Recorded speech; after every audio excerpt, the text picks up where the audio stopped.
Здравейте хора, това съм аз по Алфа БГ2.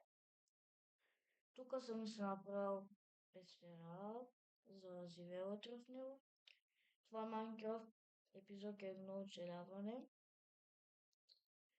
И правя това, защото го сега записвах 15 минутен клип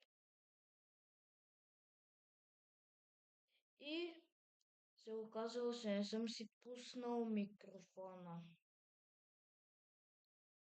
Да, доста как но закъсняли 15 минути. Аз разбира се не снимах 1 час. С 1 час съм стоял и само съм играл без да говоря. Затова в следващия епизод ще ви разказвам какво е станало. Затова, чао!